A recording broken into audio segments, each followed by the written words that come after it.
When I look back now at photos of myself in my early 20s and in my late teens, I just don't know what I was worried about. I was always so obsessed with my skin and worrying about pores and cleaning out pores specifically. I was worried about like fine lines. My gosh. um, I was just always worried about people seeing what my skin looked like. And the funny thing is, I didn't really have bad skin as a teen. Like, I really feel for people who struggle so badly with acne, particularly like cystic acne and super, super spotty skin, because I didn't have any of that growing up. Really, most of my skin issues came to light kind of in my mid 20s, and now in my 30s. I guess I'm officially in my mid 30s. Um, more of those issues have come up. I'm kind of in that stage where I'm still getting zits, but I need to like think about anti-aging. So I'm like in the middle. It's so not fair. And it's like I feel like I always had to hide. Like again, I just used to spend so much time in front of a magnified mirror, squeezing and popping and prodding and doing some damage that still exists today. I always wanted to get rid of like blackheads. Looking back, I didn't even have that many blackheads. They were just like, like sebaceous filaments or just sebum in the skin.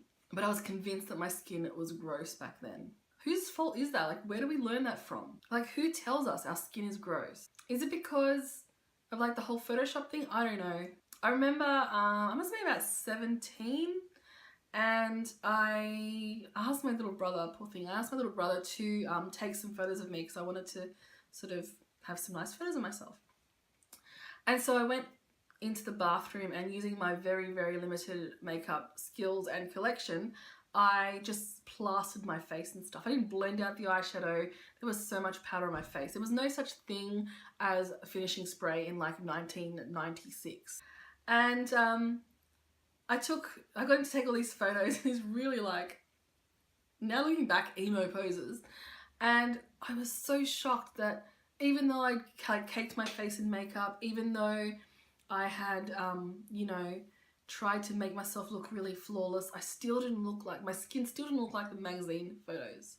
Like we all know now that stuff was photoshopped, and I think things have gotten better. Like I think we really have started to, in the last maybe 10 years, acknowledge that sort of stuff. But, before the whole internet age, people didn't know about Photoshop. So, I mean, I've been on this journey of trying to, um, you know, become more comfortable with myself. I hope now at 35, I'm now at 35 that I'm kind of more on my way there, but it's hard. It's really, really hard.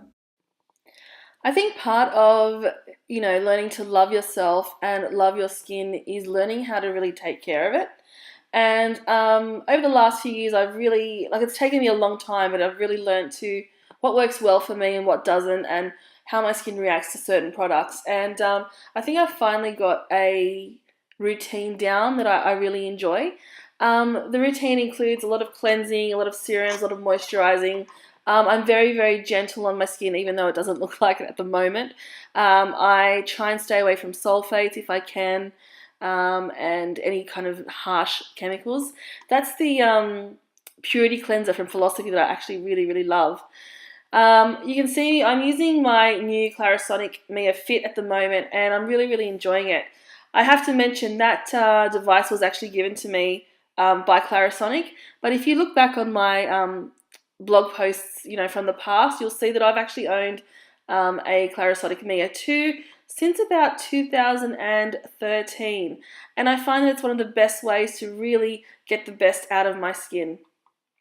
I really love the way that the Clarisonic manages to get all of the gunk off my skin without leaving it feeling too harsh. So what the Clarisonic actually does is it kind of massages the pores to try and get that gunk out. I've also found that it's really, really good for me because, okay, I'm going to talk about something that I haven't talked about before, but in my mid-20s, I was diagnosed with polycystic ovary syndrome. And a side effect of that is that you do tend to, I guess, be a little hairier than some other women. And so because I did have an issue with hair on my chin, which I would then remove, I tended to get a lot of really horrible acne in that area, which is also hormonal as well. And that left me with a lot of scarring. And the Clarisonic has actually helped to, like if I do get hair growing in that area now, which is rare, it helps to actually extract that hair so it doesn't get ingrown, so that I can get rid of it safely and not get the ingrown hairs. But it's working for me. I really enjoy it.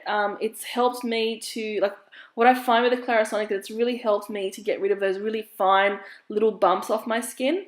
And that's really obviously been something that's helped me sort of move towards being more confident, not wearing makeup every day. I love that bit when it falls off. But I hope that you find something that works for you. This isn't sponsored. I'm not being paid to talk about this, but you should know that Clarisonic did provide that to me for free. So this is me in all my glory. This is what 35-year-old skin looks like. I'm comfortable with it. It's fine. You know, we are what we are. We need to love ourselves the way we are. I really sincerely hope that you get to love yourself and find something that works for your skin. Thank you so much for watching.